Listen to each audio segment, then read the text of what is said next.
Welcome to the Washington Heights Church podcast. We're so glad you're here. Each week, we bring you the latest Sunday message filled with God's Word to help strengthen your faith and deepen your walk with Christ. Whether you're tuning in from home, your commute, or anywhere in between, we're thrilled to have you join our community. So, grab a cup of coffee, find a cozy spot, and let's get started. Well, good morning. How we all doing? I am Jimmy Pitts. If we haven't had the opportunity to meet, I'm one of the pastors here at Washington Heights. I do the community and kind of outreach and oversee stuff. So if we haven't met, you can come up to me sometime and just introduce yourself. It's good to be here. You know, I don't get to preach a lot, but I just think in terms like this. How many believe, like, sometimes they talk about guardian angels. You ever hear that? But I think if that's true, I think my guardian angel is like, you got him today, okay?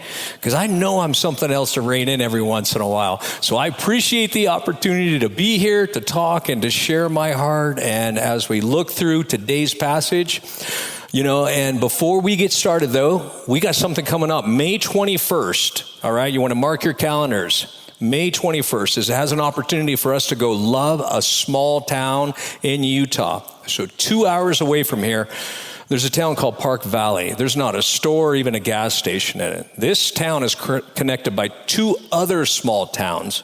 One's an hour away, Snowville, Park Valley, 2 hours, and then Grouse Creek, 3 hours.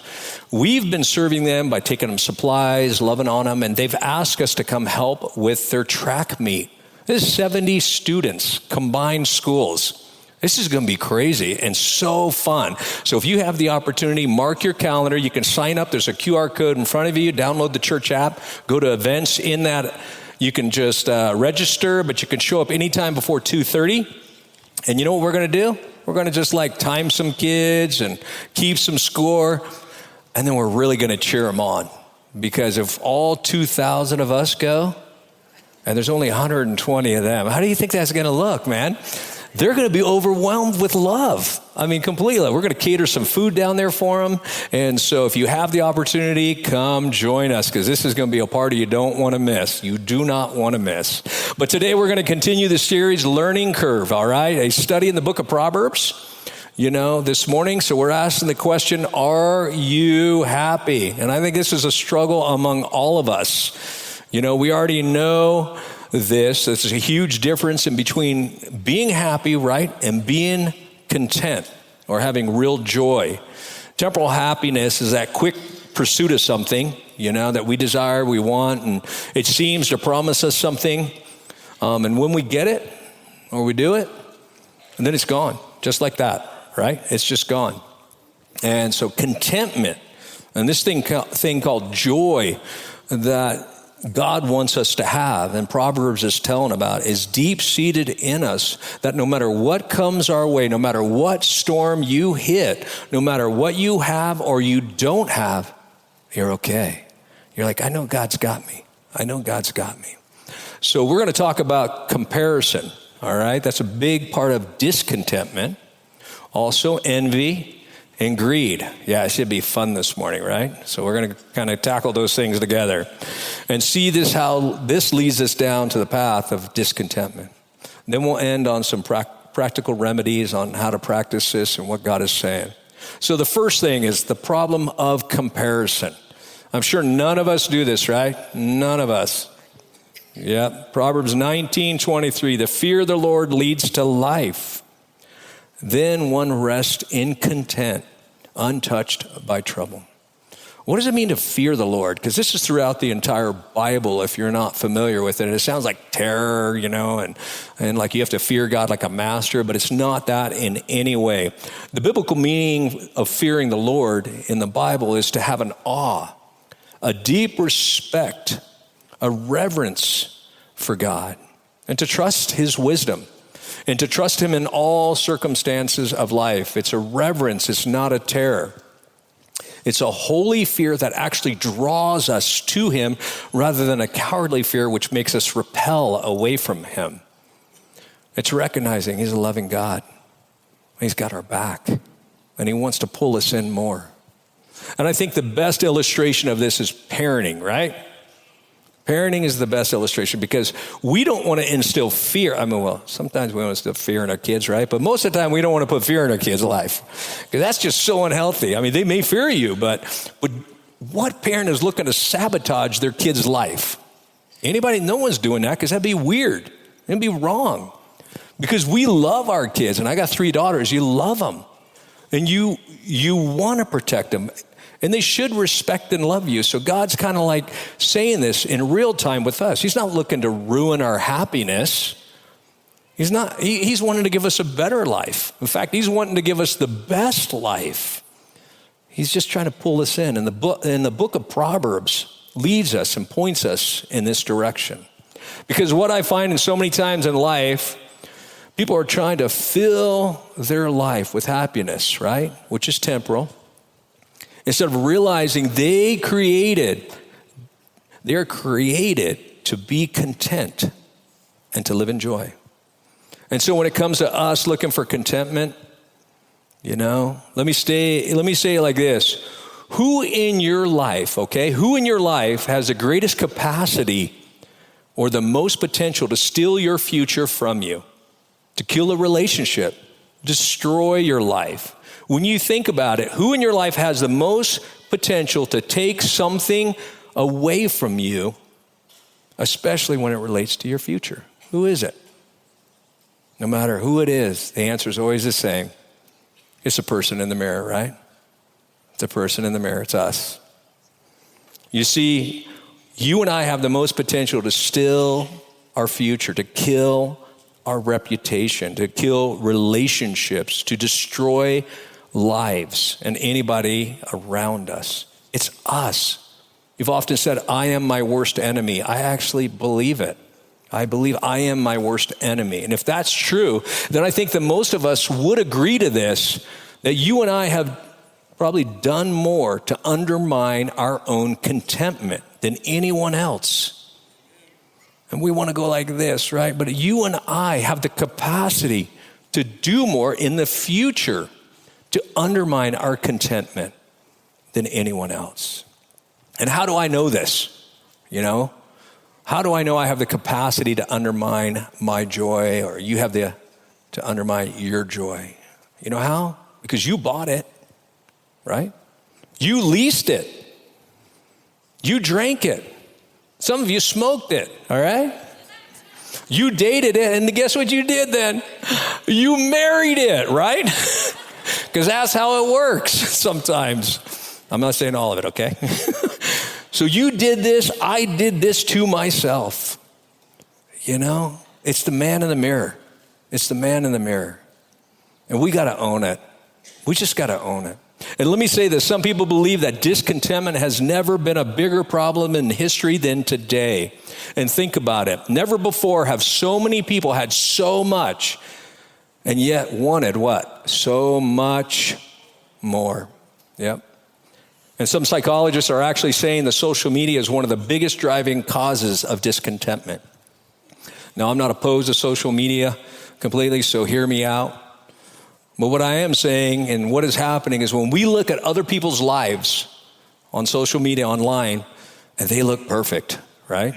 They got it all together. They look right. They say right. They got it all. And we compare. What we don't see is their worst moments, right? We don't see that. We don't see what they're feeling. We don't hear their self-talk. And we just compare. And then sometimes one. And we think, I wish I had their marriage. I wish I had a family like that. I wish I had the ability to do that. I wish I looked like that. I wish I loved the Cowboys. Yeah, not going to happen. And the comparison never stops, but the reels just keep on going on, right? And our discontentment in this case is directly related to comparison. That even if I got there, it wouldn't give me peace. There's no way it would. Why? And we all know this, because my comparing wouldn't stop. I guarantee you, anyone who compares themselves to someone else will never be content. Never.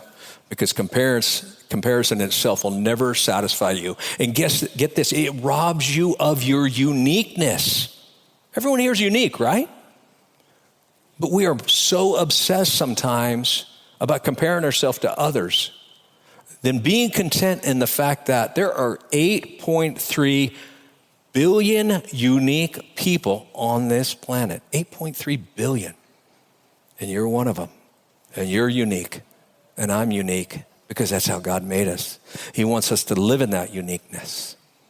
Maybe you're like this. You're at home all by yourself and you see a post of a friend, and he's out on a date and he's eating steak and lobster and you're just home eating lean cuisine and you don't even like lean cuisine, but you're eating it. And then you can look again and there's this guy and, he's taking a selfie, of himself at the gym and he's looking good and strong and doing those muscle poses and you're working 2 jobs just trying to get your life together and get out of debt.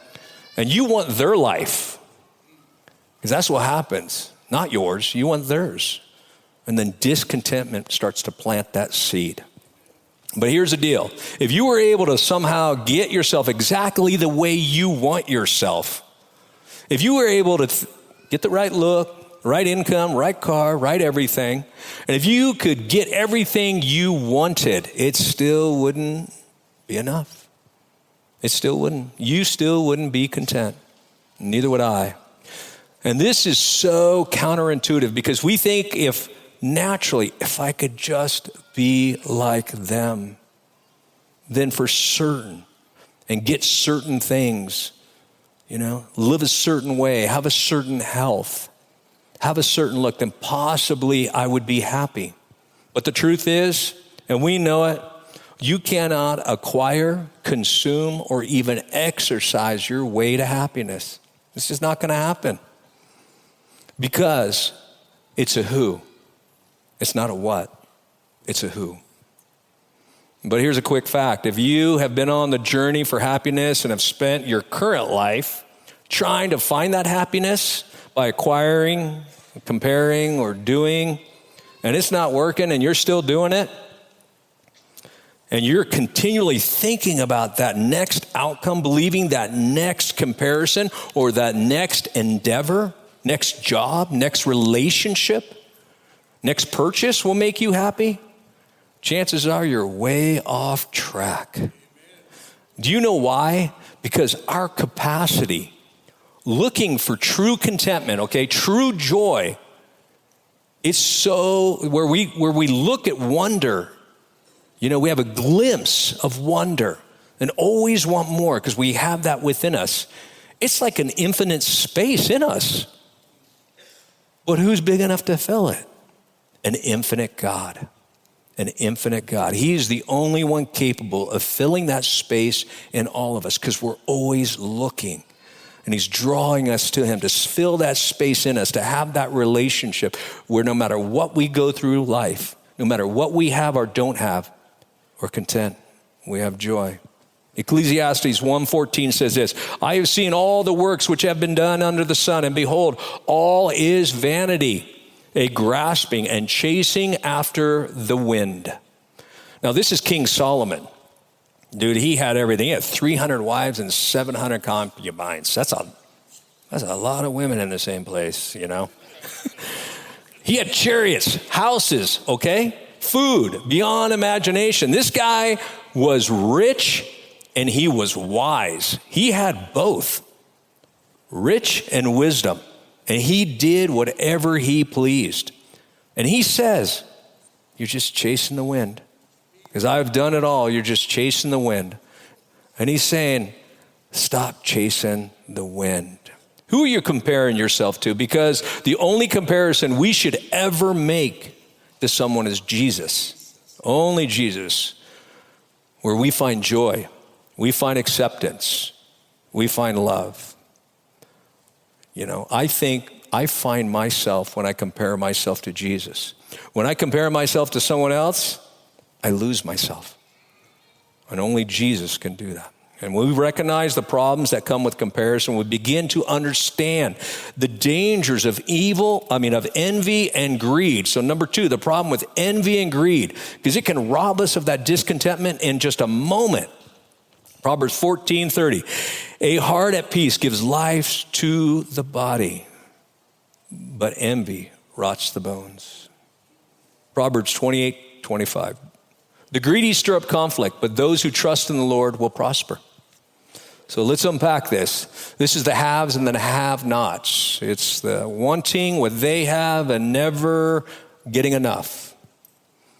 And if there is any confusion in understanding the difference between envy and greed, let me just explain it like this. Most of the countries I visited around the world are third world countries, and they don't have hardly anything. I mean, most of them, when I go to them, in comparison to us and what we have.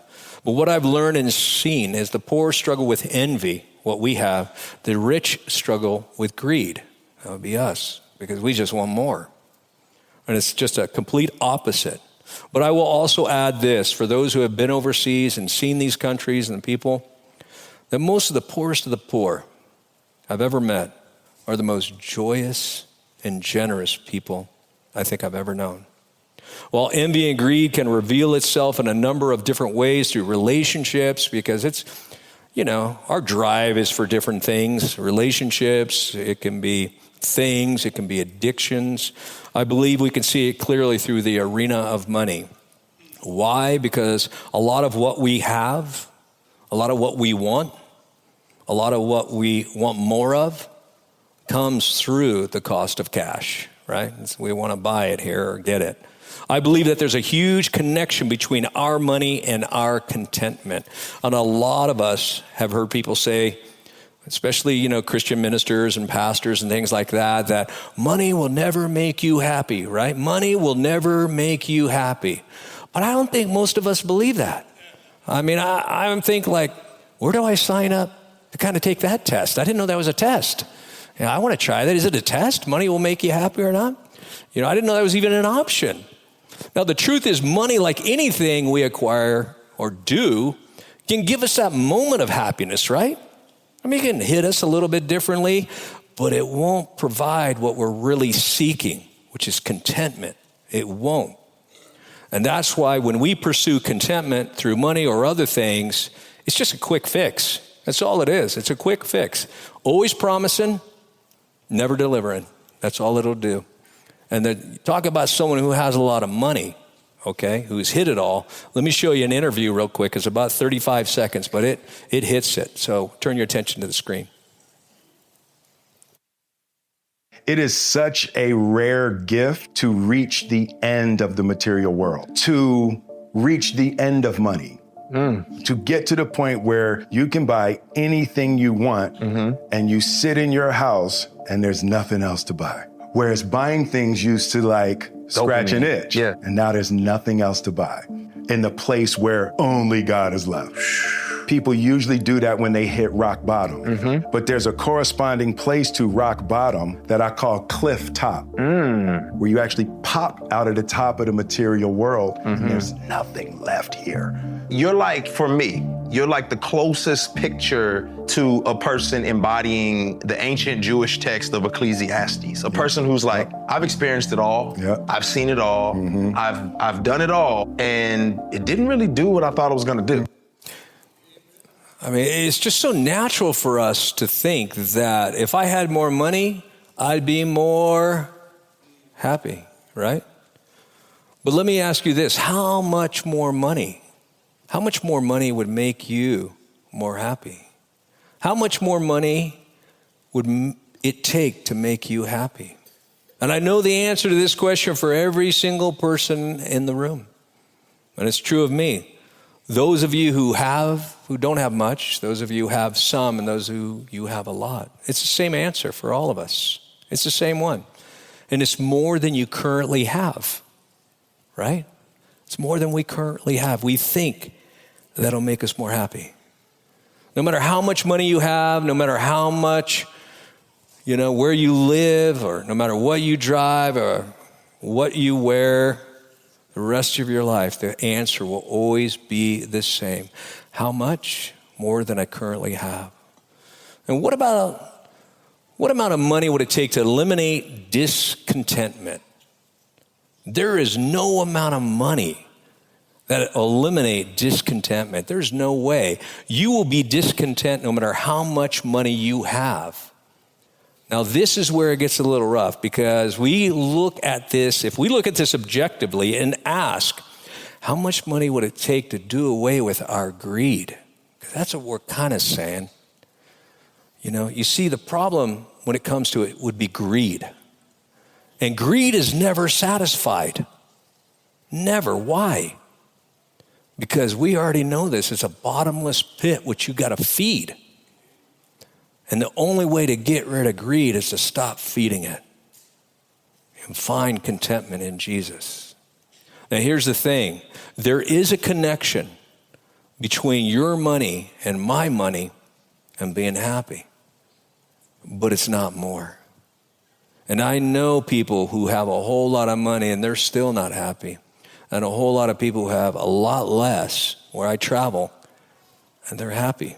And they just get along and want to hang out and just talk to each other. They'll give you anything they have. I mean, they give you anything. They'll give you something. Like I went to Cambodia one time and they wanted to make a meal for me. So they killed like probably the only chickens they had. And they bring in like Coke, because they think we all drink Coca-Cola, okay? It doesn't matter. And so they're bringing in this big old meal, and we're sitting around a table, but guess who's eating? Myself and one other person. You got 40 people watching me because they can't afford it, but they want to honor you. So they'll even borrow stuff to feed you because they honor you. It's just amazing to be in that, because they're also loving, because they know money and things don't make them happy. They don't have anything. You know what they look forward to? The next life. Because they have nothing in this life. They're going to live and die in a 30-mile radius. They can't even go in debt because they don't have a credit card. They're just happy and they're content.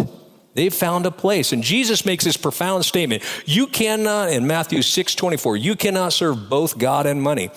Now, this word money used in the Greek can also mean stuff, like my stuff.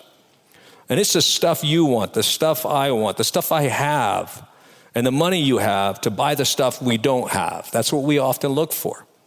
And he's addressing all of our stuff. And Jesus is saying, you know what? You cannot serve them both. You must choose your allegiance. You either serve God or you're going to serve your money and stuff.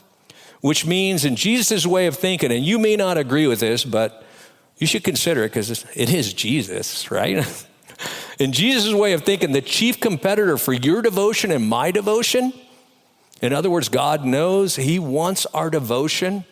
He is saying there's something else that wants your devotion, and it's money and my stuff. Now, you might be thinking, I don't serve money. Money is not my master. There's no way.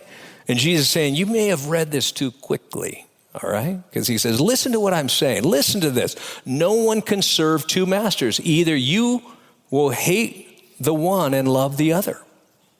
And if you're like me and you're like, I don't love my stuff. I mean, who loves their stuff? But Jesus is using the word love. He is saying you will be devoted to one or the other. And to be devoted to something means that it has a real strong attachment. Now, that's a very strong word. Jesus is making all of us uncomfortable. That word attachment. Have you ever been attached to anything you owned or had? I mean, to be devoted to is like there's a quest for it. To be devoted to is like, I got my eye on this, and it becomes the filter and the primary decision-making filter that when I begin to make my decisions, I kind of look through that filter of what I'm most devoted to when I make a decision. Now, this can happen to anyone in any area of life, right? Because it's a devotion to something. And I got off track last summer, I'll admit it. Okay, we all get off track doing something, right? Am I by myself? No. You know, I get on things. I don't know what's wrong with my personality. I get on something, I'm really on it, then I just switch to the next thing. That's who I am. And so last summer, I was looking for something for my grandsons and I to do. And so I was just searching something fun, and I found this quarry. all right? This fossil quarry up in Kemmer, Wyoming, 2 hours away from here. I'm like, hey, let's check it out. And so I take my grandsons, and online they said, whatever you find, you can keep. And I'm like, I doubt that. That's not going to be true. But they do. And so I found all these things, man. I got like 100 of these little fish. Like, you're splitting. They give you a hammer and a chisel. You got to pay to do it too. But a hammer and a chisel, you're splitting rock like you're in prison. You're like, this is so fun. I love this, But I kept on doing it. So my little grandson gave me the tools, like, you'll find bigger fish, Papa, if you go get these, So then, I kid you not, the second time I went, I won't forget the day, July 5th last year, I found a big one. And the owner, and I'm like, they're not going to let me keep that. But sure enough, he goes, that is a good find. That is a good find. The guy goes, that's like worth some money. And they let you keep anything under $100,000. So I was looking for the $99,000 fish, okay? Didn't get there, but got close. So they cleaned it up for me. They totally cleaned it up for me. And it looks like this now. It's in my office. My wife, it'll look good in your office. I'm like, okay. We all know what that means. And I'm good with that because I got on this. Now, this is where it goes south, for me at least, okay? And I did it 8 weeks straight every weekend, man. Up and back, up and back, up and back. I got on this thing because I found the big fish, right? Those little ones are great, and I thought they were great, but when I got that big one, what am I doing? I'm looking for the next what? Next big one. I don't even know. I'm stressing out my marriage going every weekend. And she's acting a little weird, so I'm trying to figure out, what's going on. And finally, after like 8 weeks of going up there, we have a little conversation. And I'm like, oh, shoot, man. I didn't even see that. And she was like, you may be going too much. I mean, she had to give me, she's a family practice. She had to give me injections in my elbow because, man, I couldn't even shake people's hand. It hurt so much from hammering. I mean, this is bad. I mean, she's like, helping my addiction? I don't know, And then my knee, I kid you not, was like really bad off when I was doing it. And then finally, like halfway through, I felt it. It was fevering. And I'm like, oh, I better say something now because I was afraid of saying something. And then she's like, okay, now you got to do this. And I'm like, she goes, but if you stop, you won't have too much of a problem. Not weird. Like we hear that in our life and just kind of don't register, right? So I was doing this, not even thinking twice, just on it. And finally I realized that I'm like, okay, I see it, man. I'm going to give all my fish away, okay? I mean, but we get on it, and it may not be that to you. I don't care where you are in life, who you are, what you have and don't have. It's not always money. It's not always things. Sometimes it's just a drivenness where you can't see, but you keep on going. We've all been there. We all do it. We all know the pursuit of money and things brings discontentment because once it is acquired, it guarantees I am never satisfied. And what I have, I'll always want more. That's what it guarantees. And how many have been scrolling, through reels and something pops up that is so cool that you didn't even know existed. I didn't even know existed. And about 30 seconds later, all of a sudden you're like, I got to get that. I didn't even know that thing was out there. I didn't even know. And then you're like wanting to get it. I mean, I've done it.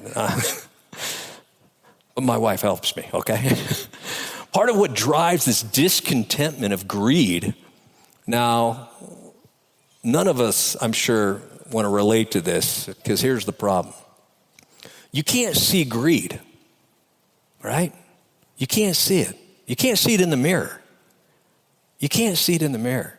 I didn't see it all summer last year. But you might be greedy. But you'll never see it in the mirror because we often think, well, greed is that other person. That's not me. I think that's how we look at it. Part of what drives that is that greed is what has been placed in my hands, okay? And I think it's for me. And I may choose to give you a little and I may choose not because I may be so generous because whatever's placed in my hand is for who? Me. And God's like, no. We've all been there, and here's the thing. If anything that comes to you is for you and used by you, there's a problem, and the problem is greed. Thinking you acquired it and you earned it. This eliminates God from the equation. But if now you're a Christian, and everything you have is from God, and everything we have is supposed to be held up like this, not like this, because we know God can take it away in seconds. We're supposed to have an open hand to God with everything we have. If we live with the assumption that everything that comes our way is a consumption, by Jesus' definition, we're greedy. Now here's 3 words to think about. Okay? Discontentment, greed, and debt. Which one of those make you happy? Any of them? None of them, huh? Discontent erodes our happiness. What about greed? Does it make us happy? There's no way. I just consume. It's about me, it's about me, it's about me. How about debt? How many here are like, man, I'm so excited to get my credit card bill. It's higher this month. That's so cool. Yeah, none of us are doing that, right? We know that. So here's some application. If you take everything that Jesus says about money and taught about money, everything Jesus says about money in the Bible, all together collectively, it sums up into 2 words: generosity and wisdom. Generosity. If you go find the happiest person you know and talk to them about money, guess what you're going to discover? They're generous and they're content. And they're absolutely content. So what's the remedy? Proverbs 30:8-9. Keep falsehood and lies far from me. Give me neither poverty nor riches, but give me my daily bread. Otherwise, I may have too much and disown you and say, who is the Lord? Or I may become poor and steal, and so dishonor the name of God. Philippians 4:11-13. I am not saying this because I am in need, for I have learned to be content in whatever the circumstances. I know what it is to be in need. I know what it is to have plenty. I have learned the secret of being content in any and every situation, whether well-fed, hungry, whether living in plenty or in want. I can do all things through him who gives me strength. Now, this is Paul the Apostle, if you're not familiar with him, one of the writers in the Bible. Now, he is writing this while he's in prison, probably chained to one of the guards, the Praetorian guards, waiting for his trial with Caesar. This guy, and he's writing about being happy. It's amazing his life and what he did. And I've learned the more selfless you are, the more joy you find. And maybe you don't believe me. But here's a question. How do you value life? How do we measure the value of a life? If we stop and just think, how do we measure and value a life? We all know, because at the end of life, when we attend somebody who has passed away, they talk about something. They talk about the value of that person. Now, none of us, I think, go to these places where they say, well, he was just an angry person all the time. That person, man, the jealous man, I've never seen so. Man, he was hateful, right? He's envious. He's so judgmental. We don't go to those celebrations and hear that because they make no contribution to life. In fact, they're all pleasures at somebody else's expense. And we know they add nothing to society. But the value of life is always measured about how life was given away, right? Given away. And we see this and we celebrate this and we see this in people who gave their life away. Like this person, I couldn't believe what they did for me, what they did for other people. We see the value to find life as pouring out your life, pouring it out.